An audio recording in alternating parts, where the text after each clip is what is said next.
back to Suburban Techno School YouTube channel. In the last lecture, we have saw about what is life, what is living organism. Okay, હવે આપણે ગુજરાતીમાં વાત કરીએ. Okay, last lecture ની અંદર આપણે જોયું હતું કે સજીવ કોને કહેવાય અને સજીવ હોવા માટેનું કયા કયા ધારા ધોરણો છે. તો એમાં આપણે 5 વાત કરેલી: વૃદ્ધિ, પ્રજનન, સભાનતા, ચયાપચય અને દૈહિક કોષીય આયોજન. જો તમે હજુ આ ના ભણ્યું હોય તો તમે લેક્ચર નંબર 1 અને લેક્ચર નંબર 2 ચેક કરી શકો છો, એને બરાબર વાંચો, ત્યારબાદ તમે લેક્ચર નંબર 3 ની અંદર જમ્પ કરો. આજના લેક્ચર ની અંદર આપણે જોવાના છીએ કે જૈવ વિવિધતા એટલે શું. આપણા ચેપ્ટરનું નામ છે સજીવ વિશ્વ. તો આ સજીવ વિશ્વની અંદર કેટલા પ્રકારના લોકો હોય, કેટલા પ્રકારના જુદા જુદા સજીવો છે, કેટલા બધા પ્રકારના વનસ્પતિ, કેટલા બધા પ્રકારના બેક્ટેરિયા, વાયરસ, કેટલી વિવિધતા.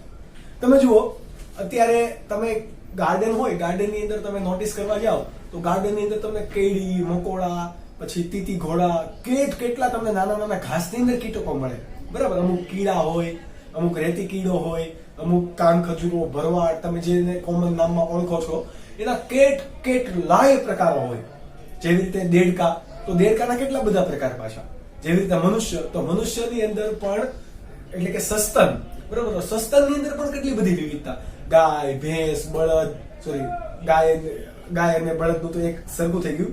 બકરી, ઘેટું, યોક, ત્યારબાદ ઊંટ, હાથી, જીરાફ, વાઘ, સિંહ, ચિત્તો, દીપડો, કેટલી બધી વિવિધતા. તમને એમ થાય કે આટલી એમથી જ વિવિધતા હશે, પણ નહીં. આપણે જેમ અવલોકન વિસ્તાર વધારીએ, શું કરીએ, જેમ અવલોકન વિસ્તાર વધારીએ એમ જાતિ વિવિધતા શું થાય, વધે.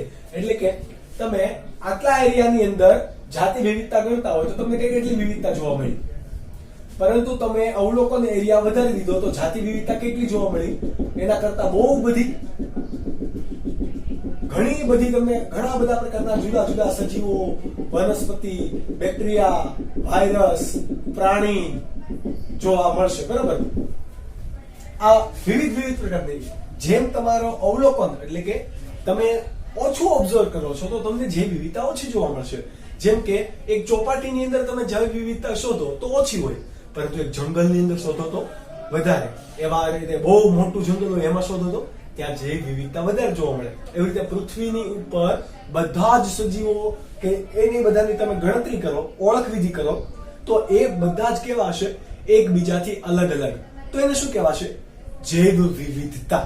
શું કહેવાય, જૈવ વિવિધતા. તો તમારે કેવું હોય, જૈવ વિવિધતાની વ્યાખ્યા આપવી હોય તો કઈ રીતે આપી શકાશે, તો કે એક કોઈ પણ એટલે આવી રીતે કે પૃથ્વી પર જોવા મળતા સજીવોની સંખ્યા અને પ્રકારોને શું કહેવાય,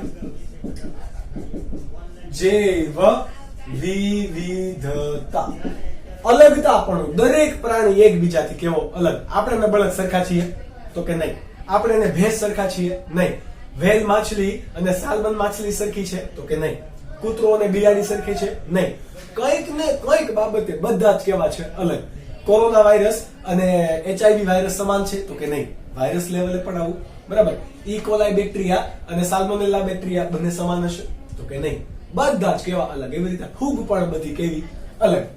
એટલે પૃથ્વી પર જોવા મળતા બધા જ સજીવો કે એના પ્રકારોની અલગતા પણ આને શું કહેવાય, જૈવ વિવિધતા. પૃથ્વી પર હાલના તબક્કે કેટલી જૈવ વિવિધતા જોવા મળે છે, તો કે 1.7 થી 1.8 લાખ જેટલા સજીવો કે જે એકબીજાથી કેવા છે, અલગ અલગ છે.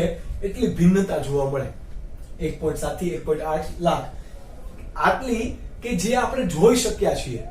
હજુ 22% જોઈ શક્યા છીએ આપણે, ખાલી 22%. તમે આવું 12મા ધોરણની અંદર ભણશો, બરાબર, 22% જોઈ શક્યા. એનો મતલબ કે હજુ આપણે ઘણું બધું અવલોકન કરવાનું, રિસર્ચ કરવાનું બાકી છે. અને તમે બાયોલોજી લીધું છે તો જ્યારે પણ તમે ઇન્ટરેસ્ટેડ આમાં બનો બાયોલોજીની અંદર તો તમે આ રિસર્ચ ફિલ્ડની અંદર તમે જઈ શકો. બરાબર, તમારા માટે અઢળક સ્કોપ છે. દરિયા કિનારો, દરિયો આખો વિખવાનો બાકી છે, એની અંદર કેટલા હજી સજીવો બાકી નીકળશે. એવી રીતે મોટા મોટા જંગલો છે, એની જૈવ વિવિધતા પણ શોધવાની બાકી છે. તો આને શું કહેવાશે, જૈવ વિવિધતા. હવે એક વસ્તુ તમે નક્કી, આ સવાલ તમારો થઈ ગયો પૂરો, જે તમે લાસ્ટમાં સ્ક્રીનશોટ દ્વારા તમને એક નોટ્સ પણ મળી જશે અને એના દ્વારા તમે વાંચીને નોટ ડાઉન પણ કરી શકશો. ઓકે, ત્યારબાદનો ક્વેશ્ચન છે નામકરણ એટલે શું અને નામકરણ કરતી સંસ્થાના નામ આપો. નામકરણ, ચલો તમારા ઘરે ઝાડ ઉપર બેઠેલી ચકલી હોય તો તમે એને ચકલી કહો ને, પણ એવી રીતે જ તમે આસામ કે બંગાળની અંદર જાઓ તો એને કંઈક બીજું નામ અપાયેલું હોય. એવી રીતે તમે બાંગ્લાદેશની અંદર વયા જાઓ, પાકિસ્તાનની અંદર જાઓ તો એને કંઈક અલગ નામ હોય. તમે અહીંયા ચકલી કહો છો, ત્યાં ચીડિયા કહેતા હોય, બરાબર. તમે અમેરિકા જાઓ તો એને કંઈક અલગ નામ હોય. તો આ બધા નામ કેવા છે? સ્થાનિક. જેવી રીતે વાંદો હોય, વાંદો બરાબર ગટરમાંથી નીકળે, ગમે ત્યાંથી નીકળે, તમારા રસોડામાંથી પણ નીકળે. આ વાંદો છે ને તમે ઘરમાં કોમન વાંદો કહો છો, પરંતુ કંઈક અમેરિકાની અંદર એને કંઈક અલગ કહેવાય છે, અલગ નામથી ઓળખાય છે. તો કે યસ. બીજી કોઈ કન્ટ્રીઝની અંદર અલગ નામથી ઓળખાય છે? તો કે હા. કેમ આવું? તો કે જે કોઈ પણ આ ઓળખાયેલા સજીવો છે એમ કેવા નામે ઓળખાતા હોય છે? સ્થાનિક નામે. કેવા નામે ઓળખાતા હોય છે? જનરલી સ્થાનિક નામે ઓળખાતા હોય છે. પરંતુ યુનિવર્સલી દુનિયાની અંદર એનું એક જ નામ, એ એક નામ જો કોઈકને ખબર હોય એટલે એનાથી કોઈ અલગ સજીવ નીકળી શકે નહીં. એવું કોઈ નામકરણ આપવાની પદ્ધતિ એને શું કહેવાય? નામકરણ. એવું કોઈ નામ આપવાની પદ્ધતિને શું કહેવાશે? નામકરણ. કારણ કે દરેક સજીવનું વિશ્વ સ્તરે એક ચોક્કસ શું હોવું જોઈએ? નામ હોવું જોઈએ. આ નામ આપવાની રીતને શું કહેવાશે? નામકરણ. બરાબર. હવે નામકરણ તમે આપો તો આપણે ઘઉંનો છોડ હોય ને કે કૂતરો થોડો કહેવાય? ના કહેવાય. ત્યારબાદ બિલાડી હોય તો એને આપણે ચોખાનું ઝાડ કહેવાય? તો કે ના કહેવાય. તો નામકરણ પહેલા પણ તમારે એનું શું થયેલું હોવું જોઈએ? સચોટ ઓળખાણ થયેલી હોવી જોઈએ. ચલો, વંદો છે તો વંદો કઈ કીટક જેવો દેખાય છે, એને આડા આડા પગ છે, થોડીક માયકું છે, એનું મોઢું જોવું નથી ગમતું, એ જોઈએ તો આપણે ચીતરી ચડે છે અથવા તો ડર લાગે છે. આવું કઈ કીટકના લક્ષણો છે. કૂતરો છે તો તેને 4 પગ છે, એક વાકી પૂંછડી છે, એ હવ હવ કરે છે, બરાબર. બિલાડી તો એને પણ 4 પગ છે, પરંતુ એની પૂંછડી કઈક અલગ રીતની છે, એનું મોઢું કઈક અલગ રીતનું છે, એના કાન અલગ રીતના છે, આંખ અલગ રીતની છે, અવાજ કઈક અલગ પ્રકારનો કરે છે. તો એની ઓળખ વિધિ કેવી થઈ? અલગ અલગ. આ સજીવોની પહેલા શું થવું જોઈએ? ઓળખાણ થવી જોઈએ. તમને કોઈકનું નામ ડાયરેક્ટ ખબર હોય તો કે હા, અનિલ અંબાણીનું, મુકેશ અંબાણીનું નામ અમને ડાયરેક્ટ ખબર છે, પણ અમારે કઈ ઓળખાણ નથી. પણ એ સંબંધની વાત નથી કરતા. આપણે કોઈકના સંબંધ જો ઓળખતા હોઈએ, કોઈક સજીવને આપણે ચોક્કસ રીતે ઓળખીએ છીએ તો આપણે એનું નામકરણ કરી શકીએ. ઓકે, એટલા માટે પહેલા શું હોવું જોઈએ? ઓળખ વિધિ સચોટ થયેલી હોવી જોઈએ. ઓળખ વિધિ થાય પછી આપણે એ સજીવને કોઈ નામ આપીએ, બરાબર. કોઈ પણ છોકરો જન્મે તો એની પેલા ઓળખ થાય કે છોકરો છે કે છોકરી છે. પેલા શું થાય? ઓળખ થાય. ઓકે, કઈ રીતે થાય તમે વિચારી શકો છો. આ ઓળખ થઈ જાય પછી એને ખબર પડે કે એને શું નામ આપવું, બરાબર. કાનો આપવું કે પછી એનું નામ રાધા આપવું, એટલે એ જનરલ આવું તો કહેવાતું જ હોય ને. ઓકે, પછી નામ આપે. કોઈકનું નામ વ્રજ પડે, કોઈકનું નામ વંશ પડે, કોઈકનું નામ માહી પડે, કોઈકનું નામ ધ્રુવી પડે. છોકરો છોકરી આધારે નામકરણ અલગ અલગ પડે. હવે આપણું નામ છે તો આપણને અહીંયા પણ કયા નામે ઓળખાવશે? માનો કે મારું નામ આકાશ છે તો મને ઇન્ડિયાના કોઈ પણ રાજ્યની અંદર આકાશ તરીકે જ ઓળખશે. કદાચ હું એબ્રોડ જાઉં એટલે કે વિદેશ જાઉં તો ત્યાં પણ મને આકાશ તરીકે જ ઓળખશે. કેમ? તો કે મારું યુનિવર્સલ નામ છે. હવે આકાશ તરીકેના ઘણા બધા યુનિવર્સલ નામ હોય તો આપણા માટે એ સ્થાનિક નામ થયું, એક વ્યક્તિગત નામ થયું, બરાબર, કે જે આપણે એકબીજાને કોમ્યુનિકેશન કરવા માટે વાપરીએ છીએ.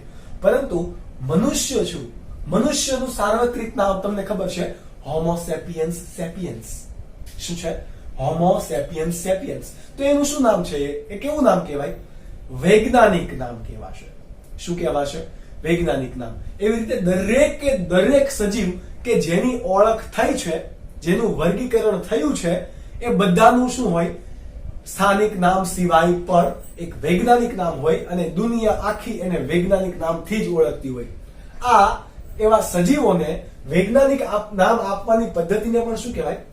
નામકરણ. ઓકે, આગળનો સવાલ જોઈએ કે નામકરણ કરતી સંસ્થાના નામ આપો. આપણે 2 સંસ્થાના નામ લઈએ. વનસ્પતિનું નામ કોણ કરે છે? એટલે કે કોઈ પણ નવી વનસ્પતિની જાતિ સંશોધન થાય, આવૃત હોય, અનાવૃત હોય,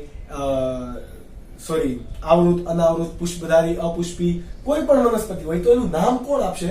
જ્યારે પણ નવી સંશોધન થશે એટલે એનું નામ આપતી સંસ્થા છે ICBN. અને પ્રાણી કોઈ પણ નવું સંશોધન થાય, બરાબર, પ્રાણીની અંદર કોણ કોણ આવી જાય? તો કે ઘણા બધા સજીવો આવે. મત્સ્ય, તો કે મત્સ્ય પ્રાણી જ કહેવાય, બરાબર. પછી પક્ષી, તો કે પક્ષી પણ પ્રાણી જ કહેવાય. એ ઉડે છે એ વિહગ પ્રકાર છે એનો. સમજ પડી? ઓકે. પક્ષી અને પ્રાણી હવે આપણે અલગ અલગ એને લઈશું નહીં. પક્ષી, પ્રાણી ને વનસ્પતિ ત્રણ અલગ અલગ નથી. પ્રાણી કેટેગરીની અંદર જ કોણ આવે? પક્ષી આવશે, બરાબર. આ બધું વર્ગીકરણ તમે પ્રાણીઓનું ચેપ્ટર નંબર 4 ની અંદર જોઈશો. પ્રાણીનું જો નામકરણ કરવું હોય તો કઈ સંસ્થા કરશે? ICZN. આવી રીતે બેક્ટેરિયા માટે પણ છે, વાયરસ માટે પણ છે, પણ એ એક્સ્ટ્રા ડિટેલ તમે બધી નીટમાં ભણશો. આ આપણે GHSEB ભણીએ છીએ, એટલે કે ગુજરાત બોર્ડ ભણીએ છીએ.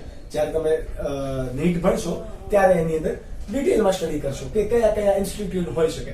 ચલો આપણે બંનેના પૂરા નામ, કે જે MCQ અને કોઈ પણ ક્વેશ્ચન ની અંદર પણ પૂછે, તમને 1 માર્ક્સ ની અંદર પૂછી લે કે ICZN નું પૂરું નામ આપો, ICBN નું પૂરું નામ આપો, તો તમને આવડતું હોવું જોઈએ. ચલો, પહેલું નામ છે ICBN, એટલે કે I for international. I for Indian નહીં, કેવું? ઇન્ટરનેશનલ. આપણે દુનિયામાં એનું નામ ઓળખવાનું છે. ઇન્ટરનેશનલ. C for code. કોના માટેનો કોડ છે? Code for botanical nomenclature. What is botanical? Botany એટલે થશે વનસ્પતિ શાસ્ત્ર. બોટની એટલે થશે વનસ્પતિ શાસ્ત્ર. બોટાનિકલ એટલે કે વાનસ્પતિક. ઓકે. નોમેનોક્લેચર. નોમેનોક્લેચર એટલે કે નામકરણ. ગુજરાતી નામકરણ, ઇંગ્લિશમાં એને કહેવાશે નોમેનોક્લેચર. ચલો, એવી રીતે ICZN છે. શું નામ થશે એનું? ઇન્ટરનેશનલ કોડ ફોર પ્રાણી માટેનું છે. પ્રાણીને કહેવાશે ઝૂ, બરાબર. તમે પ્રાણી સંગ્રહાલય જોયું હોય તો ત્યાં લખેલું હોય ઝૂ, બરાબર. તો international code for zoological nomenclature. International code for zoological nomenclature. આ એટલે કે તમારું નામકરણ માટેની પદ્ધતિ. પણ કોના માટેની? ICZN માટેની, બરાબર. આ કોને નામકરણ આપશે? તો કે પ્રાણીઓને. અને ICBN કોને નામકરણ કરશે? વનસ્પતિઓનું. આ વાત થઈ તમારા 2 ક્વેશ્ચનની. તો આ બંને ક્વેશ્ચન હવે જે સ્ક્રીનશોટ દ્વારા તમે સ્ક્રીન પર જોઈ શકો છો. વિડીયોને પોઝ કરો અને ત્યારબાદનો ક્વેશ્ચન છે કે દ્વિનામી નામકરણ પદ્ધતિ સમજાવી નામકરણના નિયમો જણાવો. આપણે જે નામકરણ પદ્ધતિની હમણાં વાત કરી, નામકરણની વાત કરી, એ હકીકતમાં કયું નામકરણ હશે? દ્વિનામી નામકરણ. કોને કહેવાય દ્વિનામી નામકરણ? કોણે આપ્યું દ્વિનામી નામકરણ? એ આપણે જોઈએ. ઓકે. પહેલા જોઈએ દ્વિનામી નામકરણ પદ્ધતિ કોણે આપી, બરાબર. તો એ વૈજ્ઞાનિકનું નામ હતું કેરોલસ. કેવો? Carolus Linnaeus. એટલે કે દ્વિનામી નામકરણ પદ્ધતિ આપનાર કોણ? Carolus Linnaeus. શા માટે એને દ્વિનામી નામકરણ પદ્ધતિ કહેવાય એ હવે આપણે જોઈએ. કે કોઈ પણ નામકરણ હોય એમાં 2 નામ હશે. કેટલા? 2 નામ. એક કયું હશે? તો કે વંશગત નામ, અને બીજું હશે એનું જાતિનું નામ. કયા કયા નામ? વંશગત નામ અને બીજું એનું નામ હશે જાતિનું નામ. વંશગત નામ છે એ શું દર્શાવતું હશે? તો કે સજીવની પ્રજાતિ કઈ છે. અને જાતિનું નામ શું દર્શાવતું હશે? એની જાતિ કઈ છે. જાત અને જાતિ બંને કેવું છે? અલગ અલગ. આપણે જેને જાત કહીએ છીએ એને જાતિ કહેવાય નહીં. શું શું હોય? ICZN, ICBN વડે જે નામકરણ અપાય છે એમાં 2 ઘટકો રહેલા હોય. પેલું વંશગત નામ અને જાતિનું નામ, એટલે કે એક નામ હશે પ્રજાતિનું અને એક નામ હશે જાતિનું. આ નામકરણની પદ્ધતિમાં 2 નામ રહેલા હોવાથી એને શું કહેવાય? દ્વિનામી નામકરણ પદ્ધતિ કહેવાય છે. એકદમ સિમ્પલ, બસ આવું છે બાયોલોજી, એકદમ સિમ્પલ. ચલો આપણે એક એક્ઝામ્પલ દ્વારા જોઈએ. તમને આપણે ખબર છે મનુષ્યનું, કોનું? મનુષ્યનું. તો મનુષ્યનું સાયન્ટિફિક અથવા તો જે નામકરણ છે એ કોના તરીકે ઓળખાય? આવી રીતે ઓળખાય, હોમો સેપિયન્સ. સેપિયન્સ કોના તરીકે ઓળખાય? હોમો સેપિયન્સ સેપિયન્સ. તો એમાં જુઓ, આ હોમો છે એ શું દર્શાવે છે? પ્રજાતિનું નામ. અને આ સેપિયન્સ છે એ શું દર્શાવે છે? જાતિનું નામ. એમાંથી 2 વખત સેપિયન્સ આપણે લખ્યું છે. તો આ બીજી વખત જે જાતિનું નામ છે એ શું દર્શાવે? પેટા જાતિ. પણ આવું બહુ રેર કેસની અંદર જોવા મળે. શેમાં? બહુ જ રેર કેસની અંદર. જેમ કે આપણી પાસે બીજું એક એક્ઝામ્પલ છે, આંબો. આંબો કે જેમાંથી કેરી નામનું ફળ, એટલે કે ફળોનો રાજા આવે, એ વનસ્પતિ આંબો. આંબાનું સાયન્ટિફિક અથવા તો દ્વિનામી નામકરણ કે જે દુનિયામાં બધીએ જ કયા નામે ઓળખાશે આંબો? તો કે એનું નામ છે મેન્જીફેરા ઇન્ડિકા. કયું? મેન્જીફેરા ઇન્ડિકા. તો જુઓ, આ મેન્જીફેરા શું છે? તો કે પ્રજાતિનું નામ, જ્યારે ઇન્ડિકા શું છે? જાતિનું નામ. સમજ પડી? આ બંને વસ્તુ કેવું છે? અલગ અલગ. એટલે તમારે ખાસ કરીને અહીંયા ધ્યાન રાખવું પડશે. હવે આપણે જોઈએ કે નામકરણના નિયમો. તમને એમ થશે ગુજરાતીમાં કેમ ન લખ્યું? ડાયરેક્ટ ઇંગ્લિશમાં તમને એટલો બધો શું શોખ આવી ગયો? પણ આપણે ગુજરાતીમાં દ્વિનામી નામકરણ પદ્ધતિ અથવા તો સાયન્ટિફિક રીતે દર્શાવી શકાશે નહીં. શા માટે નહીં દર્શાવી શકાય? કારણ કે એના નિયમો પણ છે. પહેલો નિયમ, એના મેઇન 5 નિયમ છે. પહેલો નિયમ તો કે આપણે જોઈએ, દરેકે દરેક સજીવનું દ્વિનામી નામકરણ પદ્ધતિ વડે નામ અથવા તો કોઈ સજીવનું સાયન્ટિફિક નામ હંમેશા લેટિન ભાષામાં લખાયેલ હોવું જોઈએ. શેમાં? લેટિન ભાષામાં જ લખાયેલ હોવું જોઈએ. તમને લાગે સર આપણે ઇંગ્લિશ છે, લેટિન લખો, લેટિન. તો આ મેન્જીફેરા એ આલ્ફાબેટ છે એ ઇંગ્લિશ છે, પરંતુ જે રીતે લખાયેલું છે એ કયું છે? લેટિન લેંગ્વેજ છે, બરાબર? ઇન્ડિકા. જો આ ઇંગ્લિશમાં હોય તો ઇન્ડિયા એવું વંચાય, પણ અહીંયા કેવું છે? ઇન્ડિકા. ઓકે. મેન્જીફેરા. મેન્જીફેરા તો એ લેટિન નામ છે, એનું ઇંગ્લિશમાં નામ શું થશે? મેંગો. મેંગો, પરંતુ એનો મેંગોને શું કહેવાશે લેટિનમાં? મેન્જીફેરા. ઓકે. તો મેન્જીફેરા ઇન્ડિકા, આવી રીતે નામકરણ થતું હોય. તમે આવી રીતે ઘણા બધા નામ જોશો, બરાબર? મેન્જીફેરા ઇન્ડિકા છે, ત્યારબાદ પિસમ સેટાઇવમ, ત્યારબાદ એપિસ ઇન્ડિકા, બરાબર? મેન્જીફેરા. તો આ અલગ અલગ શું છે ને? સાયન્ટિફિક નામ છે. તમે અહીંયા જો હોમો સેપિયન્સ સેપિયન્સ, આ એક પ્રાણીનું નામ છે, અહીંયા એક વનસ્પતિનું નામ છે. ઓકે. બીજું આપણે લખીએ કે જ્યારે પણ દ્વિનામી નામકરણ પદ્ધતિમાં જે પહેલો શબ્દ જે પહેલું નામકરણ લખવામાં આવે એ પહેલું નામ શું હોવું જોઈએ? હંમેશા પ્રજાતિનું હોવું જોઈએ.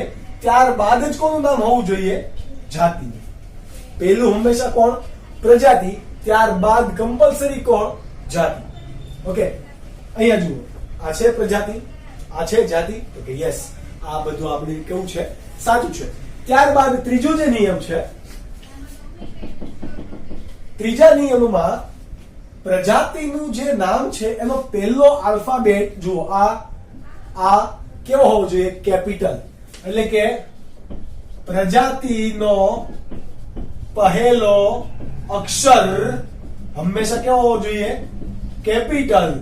જ્યારે જાતિનો પહેલો અક્ષર હંમેશા કેવો હોવો જોઈએ?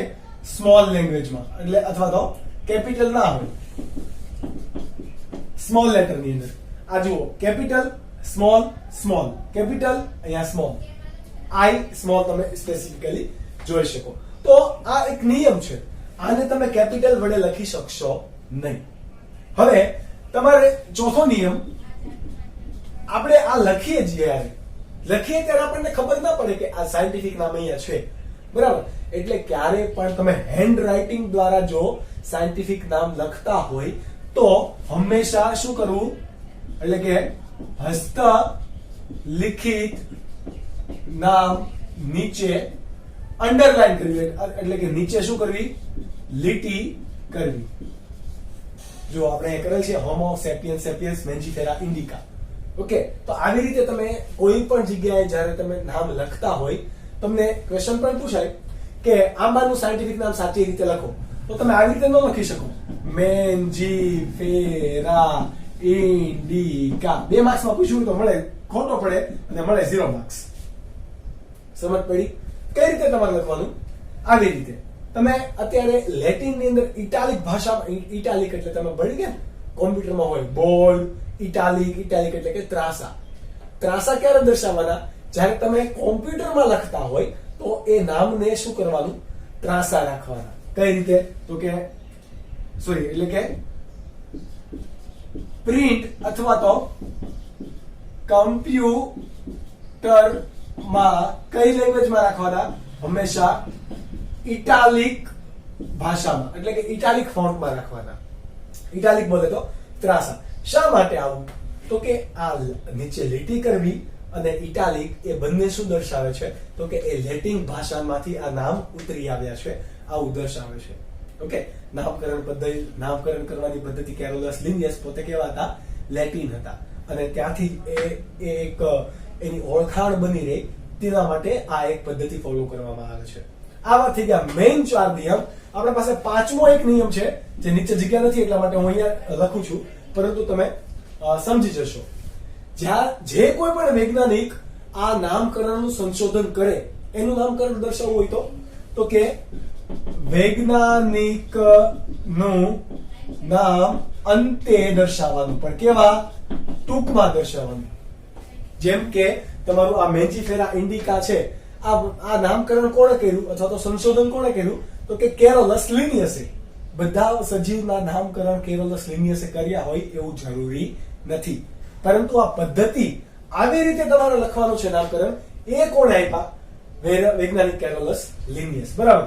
એટલે લિનિયસ નો કેપિટલ L N આ રીતે તમારે દર્શાવવાનું. એટલે કે મેન્જીફેરા ઇન્ડિકા લિન.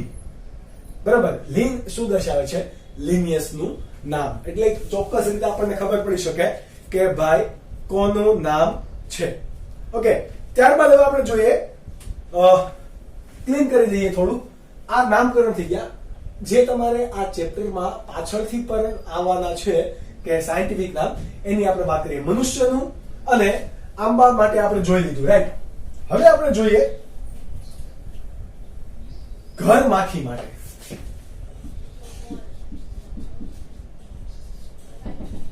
કોના માટે? ઘર માખી માટે. તો ઘર માખી માટેનું જે નામ છે એ છે મસ્કા ડોમેસ્ટિકા. તો હંમેશા પ્રજાતિનો શબ્દ કેપિટલમાં રાખવાનો, મસ્કા, પછી જાતિ હોય તો સ્મોલ, ડોમેસ્ટિકા, નીચે અંડરલાઈન.